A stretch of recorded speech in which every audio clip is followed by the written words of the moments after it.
Hello, Fort Osage High School. We hope you are all doing fine today, and welcome back to Tribal Review. On today's episode, we have band and choir state results. Also on the show, we'll have a senior athlete profile over one of our wrestlers. And I'll join you later in the broadcast with results from the spring sporting contest. All this and more coming up on Tribal Review.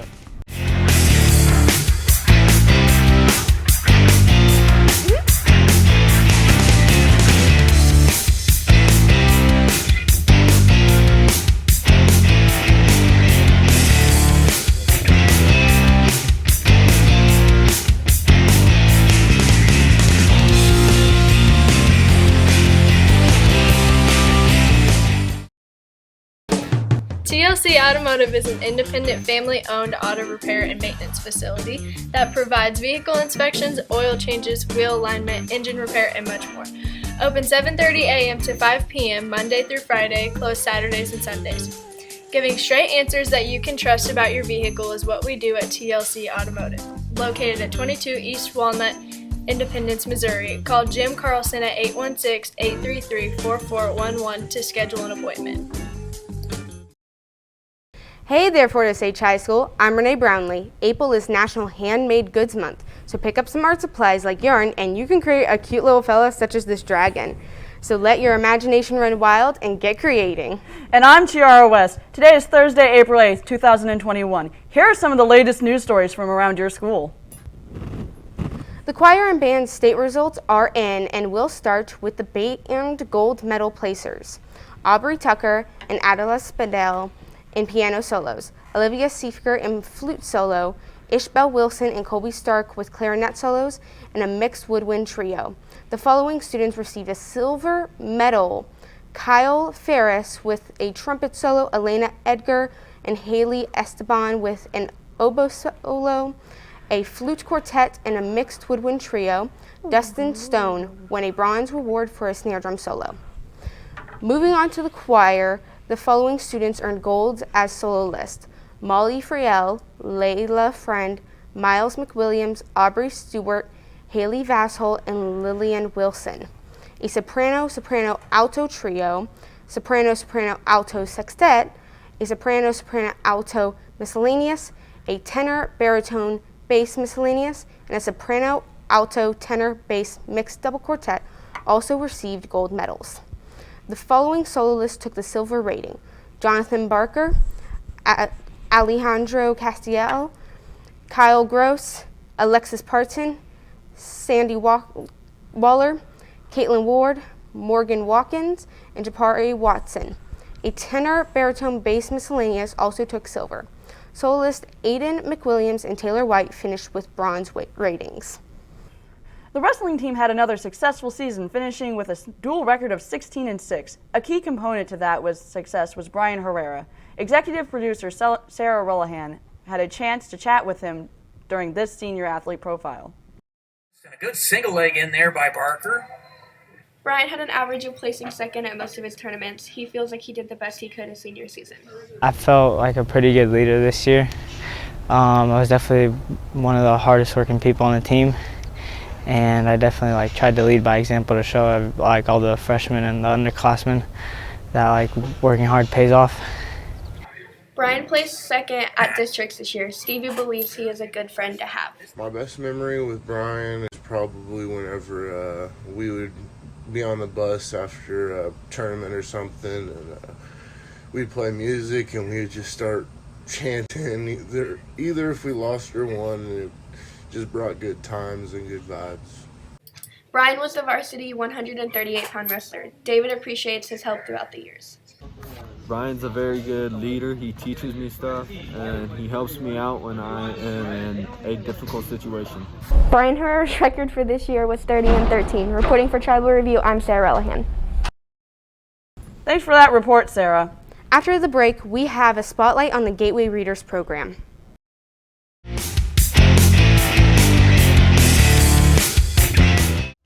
Craig Pulver once said, "A customer knows good value when they taste it."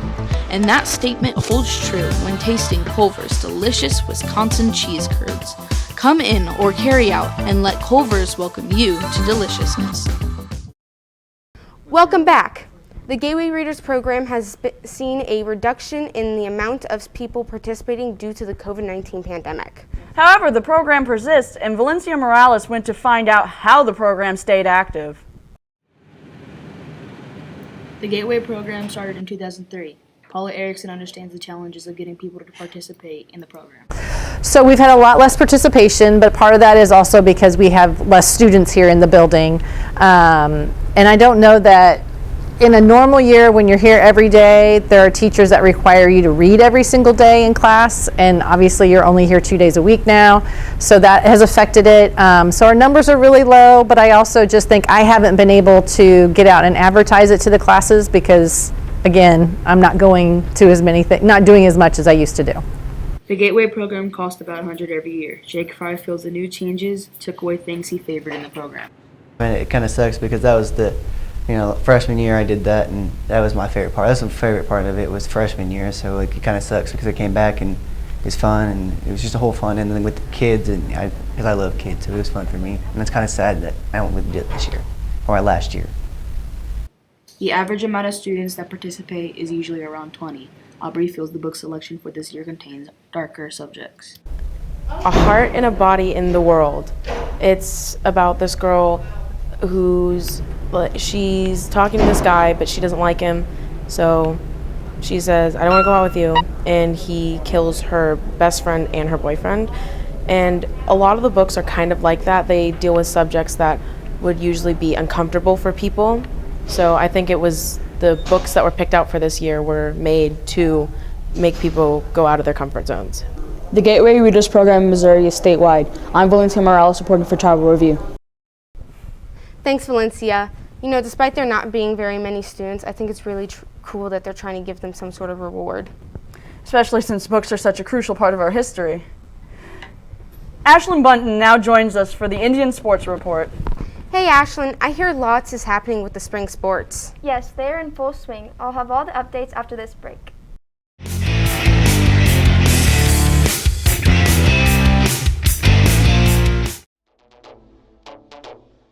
Big Frog Custom T-shirts and more is the perfect place to celebrate your smile. Visit the store and choose thousands of designs. At Big Frog, you can set up your online pop-up shop full of custom apparel. You can design a line of apparel, select your sale price, and customize how long your pop-up shop lasts. There are no setup or design fees, so you can get as little or as many shirts as you desire. Come and set up your pop-up shop today at Big Frog, located at 2100 East Jackson Drive in Independence. Hey guys, I'm Ashlyn Bunton with your Indian Sports Report. The girls' soccer team started the season strong with wins over Truman and Grandview, but lost 2 in a row before getting their 3rd win of the season. They faced North Kansas City March 29th on the road and dropped the match 5-2. Emma Lee and Aaliyah Ayala each had a goal to help the Indians. They returned home April 1st to face Blue Springs South and lost to the Jaguars 7-0. They hosted William Crispin on April 6th and beat the Bears 5-2. Lee scored 4 goals and Ayala won. The team sits at 3-2 on the season. The boys' baseball team had a slow start to the season, losing their first 5 games, but are currently on a 3-game winning streak. The team started their winning ways on April 2nd with a 20-10 victory over Lafayette. Nick Tinoco led the Indians with 6 RBIs, and Caden Ford earned the win by pitching 2 1/3 innings, allowing 2 runs on 3 hits, striking out 3 and walking 1. The Indian bats stayed hot in a 14-4 win over Pleasant Hill on April 3rd. Riley Christensen went yard in the 2nd inning, scoring 3 runs to pace the Indians from the plate. Xander Jones got the win from the mound, surrendering 4 runs on 6 hits over 3 innings with 1 strikeout.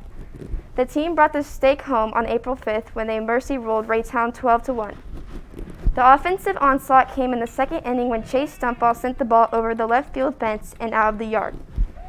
Jacob Hasty also homered on this shot over the same fence that scored 3 runs. Pitcher Greg Minnie earned the win by going 4 innings, allowing 1 run and 3 hits, striking out 9 Blue Jays and only walking 1. The team is now 3-5 on the season.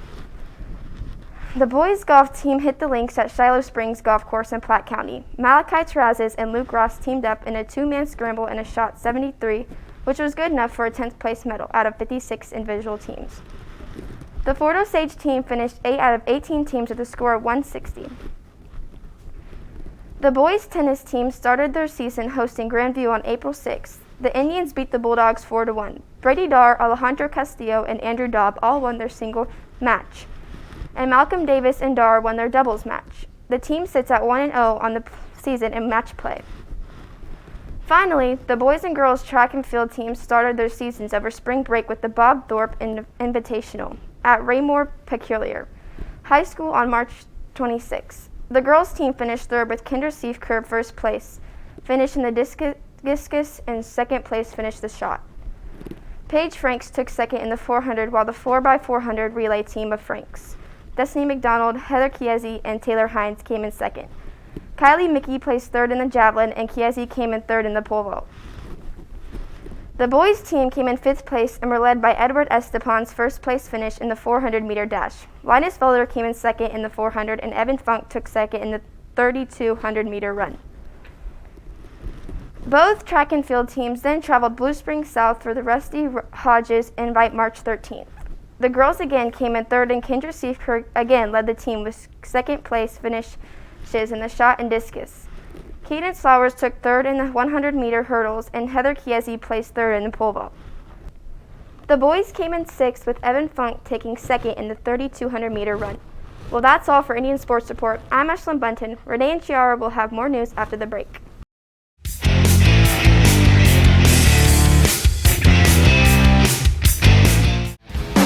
TLC Automotive is a local, fast, and great way to get your car fixed.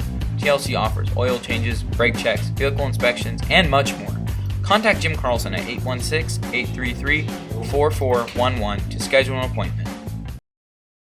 Welcome back. It's time for this week's Tom Tom Talk. A popular conversation come up is who would play you if your life was a movie? To take a different approach on this, I want to know what fictional character you thought would be boring to meet in real life.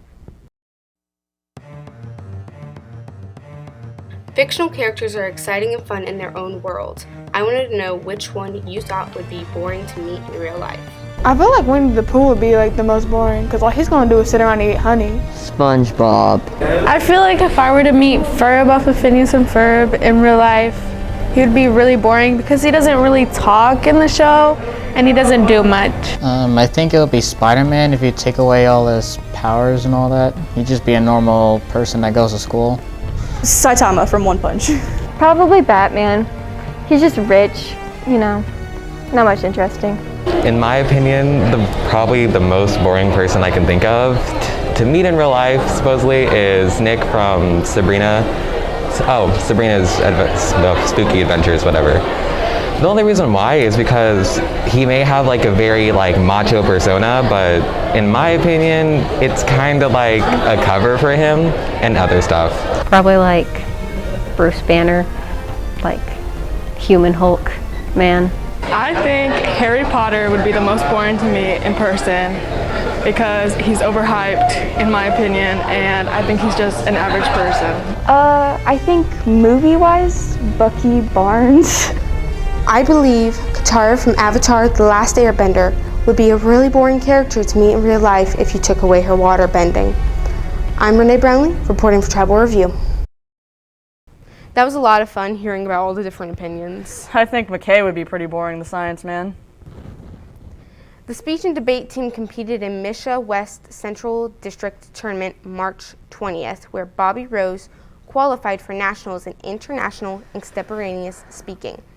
He will now advance to compete virtually in the NSDA National Tournament June 15th through the 19th. The April 6th election results are in. Fort Osage School District patrons overwhelmingly voted yes on both Question 1 and Question 2. Question 1 received 77% approval, and Question 2 received 69% approval.